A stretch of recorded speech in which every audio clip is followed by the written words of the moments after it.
on this month's World Sailing Show. A foiling fiesta in Lanzarote.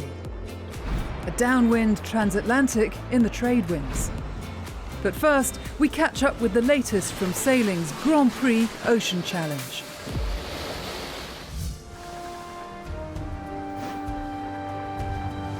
(1,900 miles, 50-knot winds and 5 days of full-on racing), the opening leg of the 14th ocean race from Alicante to Cabo Verde delivered on its reputation as the toughest Grand Prix round-the-world sprint race. It was worse than expected, for a first leg.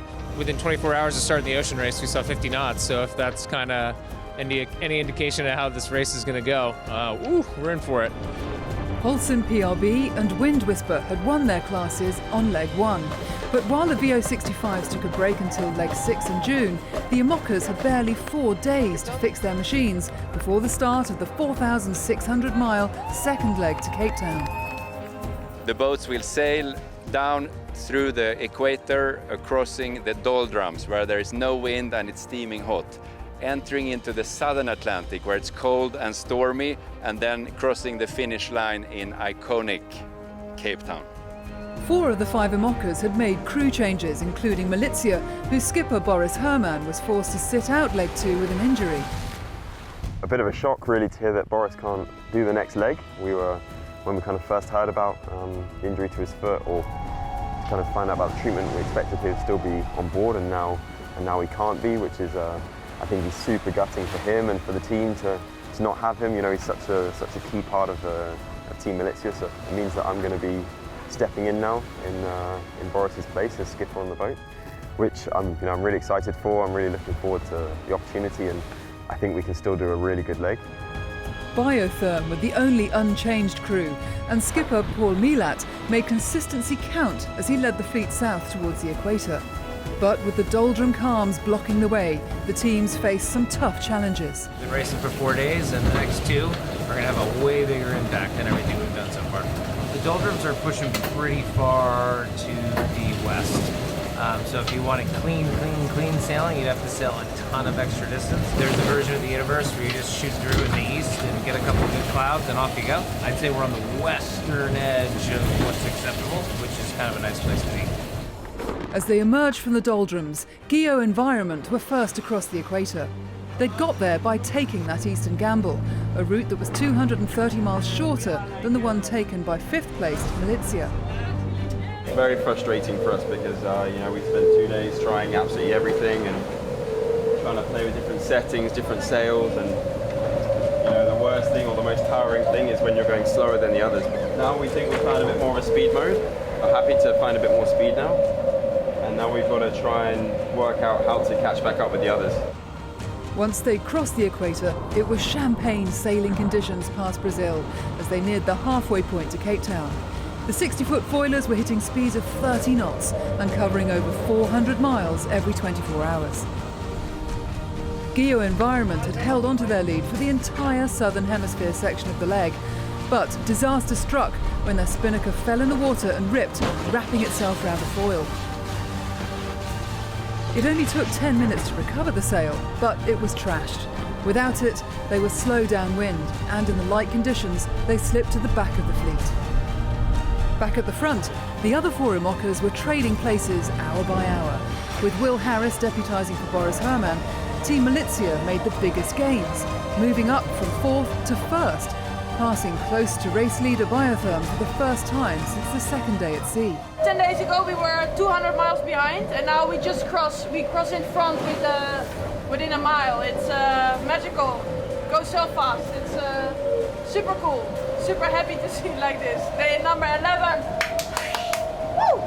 In a stark reminder of the pollution issues the race is drawing attention to, Harris had to climb over the side of the boat at night to cut a fishing net from the foil before they could get back up to racing speed. Behind them, Geo Environment's troubles continued. Having been forced to make repairs to another of their sails, it went over the side, got entangled with the foils, costing the European team more time. With under 600 miles left to race, it was still neck and neck at the front. Holcim and Biotherm sailed past the 44 degrees south line of latitude in search of stronger wind on the edge of the Southern Ocean. Meanwhile, Militia rolled the dice and turned away from Cape Town in search of a more favourable route. We've got to just not have any mistakes now. You know, really, the strategy is quite clear to the finish. And it's going to be a close race right to the end, I think. It was a gamble that ultimately did not pay off. Just 10 miles from the finish, Holcim PRB finally moved into the lead. Kevin Escoffier and crew held their nerve in an incredibly tight race to the line, finishing just ahead of Biotherm with 11th Hour Racing back in third. An incredible result considering that after around 3 weeks at sea, just 26 minutes separated the top 3 boats. I'm so happy to win here so that we can enjoy it as a team. I thought that with these new boats, you know, with the IMOCA that are pretty fast, we'll have more distance between boats, and it's just like a one design race, you know, we had on the 2 previous editions. So I think for the public it's perfect. For us, it's a great fight on the water. So looking forward to do the third one. Today was perfect with the 11 and Holcim. Was really close. Sometimes you were stopped, sometimes the guy come, and the wind was so tricky and crazy. But at the end, the finish line was amazing. Spinnaker, 20 knots of speed. Sun, captain for the first time of the crew. Yeah, it's a perfect day for me. Obviously, we'd have liked done a little better, but you know, I don't think the result necessarily reflects how we sailed as a team. So I think that bodes well for the future, certainly. But it doesn't change the scoreboard. You know, I trust the folks we have around us, and I think we'll use it as motivation. We'll make sure we come out of this stronger for sure.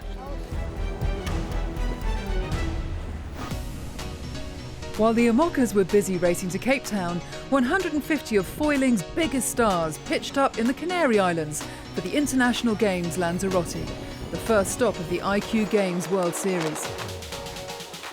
I love the place. It's a paradise for us. It's a machine of wind.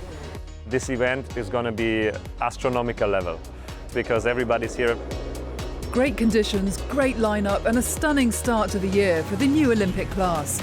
Britain's Sam Sills got the event underway with a clean sweep of races on the first day, while world number 1, Pilar Lamadrid, won 3 out of 4 in the women's fleet. Beautiful sunny day, 15 knots, bit choppy conditions. It was just an epic racetrack, basically. It's such a new class, so there's so much things to learn all the time. Racing in this women's fleet is not easy. You need to keep an eye all the time at everyone because we are going really fast, and every single mistake, it takes like a lot of places. Conditions were rougher on day 2, and while the overnight leaders consolidated their positions in the overall competition, Sharon Cantor and Kieran Badlow claimed honours in the 1-hour marathon race. But it was a good race. It was fun, it was extreme, and I managed to slowly work my way to the front. Day 3 saw the men's competition split into gold and silver fleets, with Sam Sills laying down another 2 victories to make it 8 wins out of 11. But it was 20-year-old Sharon Cantor making the headlines again in the women's competition as the Israeli rider followed her marathon exploits with 2 wins in the course races. The penultimate day of racing decided the top 10 male and female riders who progressed to the medal series, with the regatta featuring a super slalom race alongside the regular heats. This morning we went out on the water and the wind was quite light, so I was preparing for the slalom. Then actually when it was time to start, the wind started to pick up. Usually we don't do in windy conditions. It was pretty tough and not easy to go full power, but I was actually happy to win it. As regatta leaders, Cantor and Sills advanced automatically to their medal races, while the remaining athletes went through a series of knockout heats to secure the last 2 places in each final. Pilar Lamadrid and Israel's Shahar Tibi made it to the women's decider, where the world number 1 claimed the lead round the first mark and never looked back. Well, I'm super happy to be winning here in Lanzarote, as I'm not going directly to the final was a little bit more difficult, but yeah, I managed to win the semi-final and also the final, and yeah, I'm really, really happy with this. It was left to the men's final to provide the main drama, with Pavel Tarnowski and Nicolas Goyard racing Sam Sills for gold. Tarnowski and Sills were neck and neck 20 metres from the finish line when both crashed within seconds of each other. Unbelievably, Tarnowski managed to get up and still cross the line first to take the victory. Oh my God, it was so intense. It was really like being in a tunnel. I think it's going to take me a bit of time to process it, but it was very extreme, very intense, and just a lot of fun as well, actually. For a second, I was sure that I will drop from first to third. I just, focused on starting once again. I was just maybe 10 meters from the finishing line, and somehow I made it. I was super happy. The craziest finish I've ever had in my life, to be honest. And this happened in the final. What a great fun.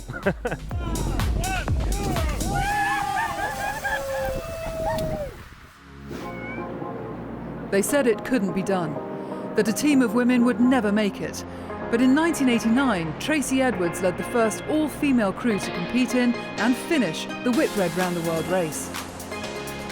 I did the 85-86 Whitbread Round the World race, and I guess out of 260 crew there were 4 girls. And we were all cooks because of course you couldn't be anything other than a cook on a race boat. And I got to the end of the race and I just had this really profound thought, because my passion is navigating and I'm a better navigator than I am a cook, and I thought I want to go around again as a navigator. And then I thought, no man will ever let me navigate on a race boat in my lifetime, and I couldn't deal with that. And so I went home to my mum and I said, Mum, I think I need to change the world, and it went from there. In the 1989 race, Edwards and her crew on board their boat Maiden survived the worst that the Southern Ocean could throw at them to win 2 legs and finish second overall in their class.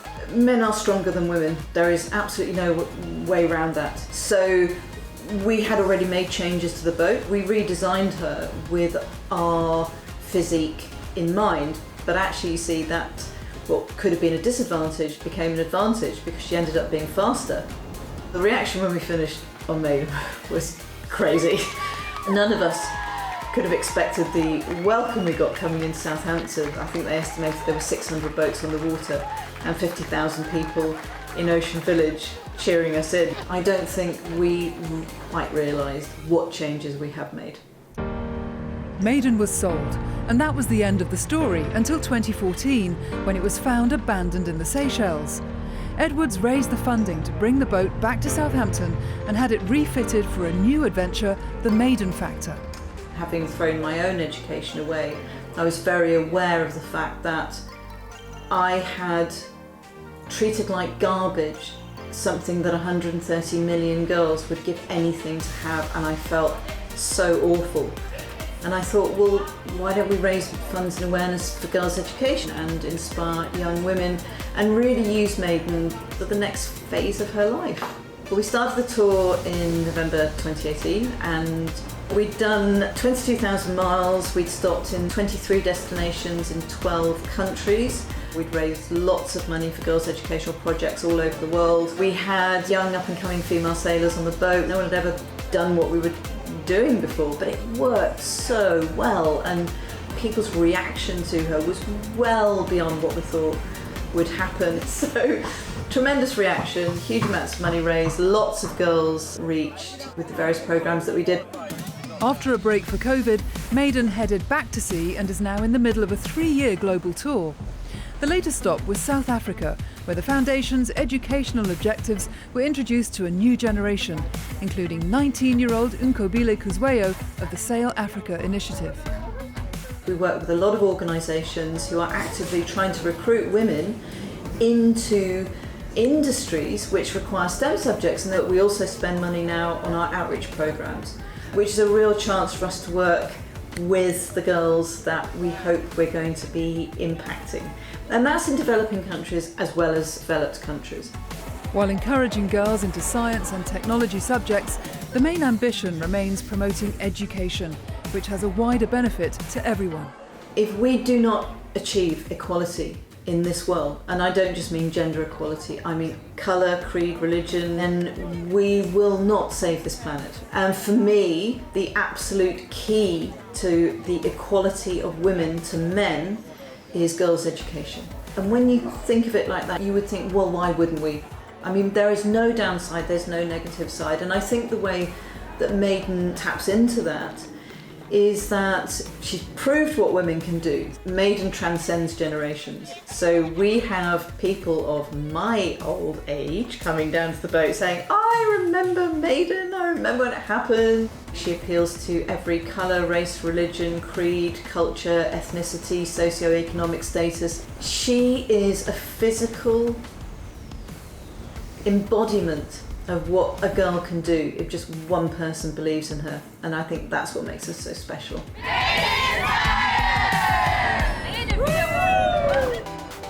Now it's time to look at what else has been making the news around the world. The Coconut Grove Sailing Club in Miami has hosted the 2023 Finn Gold Cup with a fleet of 58 sailors from 14 nations taking part in the 5-day competition. The event was last held in the USA in 2010, when Britain's Ed Wright won gold. He picked up from where he left off 13 years ago, recording 2 bullets on the opening day of competition. After that, he only failed to finish outside the top 3 once, with Italy's Federico Colanino the only other sailor to win more than one fleet race. When sailing was cancelled on the final day with no wind, Wright claimed gold, with Hungary's Domokos Nemeth going one better than 2022 to take silver. Rose Bay, Sydney was the venue for competitors taking part in this year's Australian Wing Class Nationals. The regatta attracted a range of Australian and Kiwi riders, including SailGP athlete Natasha Bryant, 470 Olympian Paul Snow Hansen, and paddleboard world champion Lincoln Dews. Sydney Harbour provided perfect conditions for the 3-day event that ended with 11 races contested across a range of 8 to 14 knot winds. Britain's Dan Wilson eventually took top spot in the men's event, with New Zealand's Amy Bright winning the women's competition. Finally, a packed house made the 80-minute drive from Doha for the opening round of the GKA Kite World Tour at Fuwairit Beach, Qatar. A big air show preceded the freestyle finals, with some of the sport's biggest stars putting on a spectacular show for the shoreside spectators. In an emotional twist to the women's final, Brazil's 3-time world champion Bruna Kajia returned to the top of an event podium for the first time in 2 seasons. In the men's event, France's Luca Pito took the early lead before crashing twice. That left the door open for Gianmaria Coccoluto and Carlos Murillo in the battle for top honours, with the Italian beating his rival by a mere half point. I was not expecting to go really good because without training, it's really hard. So I was really focused with my mindset, with the new format. So I was really confident. At the end, I managed to take the win. The Royal Ocean Racing Club's Transatlantic race has become a date for the diary as a season opener in the Northern Hemisphere. A 3,000-mile blast downwind from Lanzarote in the Canary Islands to Grenada in the Caribbean. This year, 20 teams from a dozen nations crossed the start line of the 9th edition, leaving Marina Lanzarote in early January with a forecast promising record-breaking sailing. Giovanni Soldini's Maserati Multi-70 took out the Mod 70s Snowflake and Zulu for a multi-hull line honours, with the Italians not only winning the race across the Atlantic, but smashing the course record by 17 hours, with a time of 5 days, 5 hours and 46 minutes. I'm very, very happy. I'm very proud of my crew, and I think we do a really nice job. We do really the perfect race, and each time we had a problem, even big problem, we was on focus on solve the problem. 3.5 days behind, with a young crew aboard I Love Poland, giving Grzegorz Baranowski monohull line honours and the IMA Transatlantic Trophy in just under 9 days. It's perfect feeling that we can sail on the Polish boat under the Polish flag with the completely Polish crew, with the young guys, with a lot of passion, with a lot of emotion, with a lot of power, and it's perfect feeling. The second monohull to arrive was Canada Ocean Racing, sailed by Scott Scheuer and Alan Roberts, who also scooped the IRC two-handed trophy, finishing just half a day behind the poles. Super happy with how we finished second across the line against some really world-class professional, fully crewed boats. To do it as a very new double-handed team and a new boat for us is really something, and so super thrilled about that. The overall winner on IRC corrected time was Teasing Machine, who out-battled Black Pearl, Rafale and Tuli Ketu for their second victory in the race. After winning the Rolex Middle Sea race last October, Rourke Vice Commodore Eric de Turckheim was on a hat-trick ahead of the Caribbean 600 in late February. For me, it's probably the most amazing race I've raced. You know, we were downhill all the way. It was fast speed, non-stop, just amazing to be able to have this constant 20 knots, 22 knots for 9 days. It was not individualities who won that race. We had an incredibly good team, an incredibly good team spirit, and that's why we raced offshore essentially for this human team spirit. Toby Clark's super yacht Yassi set the fastest time ever for a displacement supermaxi, while in the classic yacht class the 73-foot aluminium ketch Penduik 6 beat 1985 Whitbread round the world race winner L'Esprit d'Equipe across the Atlantic with the youngest crew in the whole race. Father and son acts headlined the IRC 1 class, with Andrew and Sam Hall leading Pata Negra to victory after 2 weeks at sea. I think we're very lucky that we like to do the same thing, and you know, I don't know how many years I've got left. Hope I've got a few more years left on the planet, but it's certainly you know, there'll be one day when I can't do this again. Yeah, long may it carry on, for sure. Behind them came Peter and Duncan Bacon, completing the race two-handed aboard Sea Bear. If you look forward, utterly fantastic. I mean, we were sitting there with just a poled-out jib, 25-foot seas that hit 22 knots, falling off a wave. It's fantastic. If you look behind you, though, it gets quite alarming, because the waves are much bigger than the boat. That's going to kill me, and the next one's going to kill me. But you're charging along, so it's really, really great fun, actually. And then came the first all-women two-handed team to compete in the race.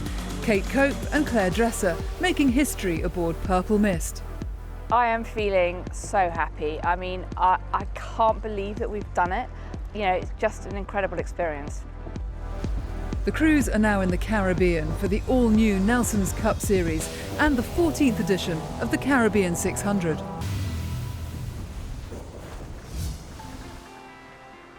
That's it for now, but next time, Sail GP is back on the water in Sydney Harbour.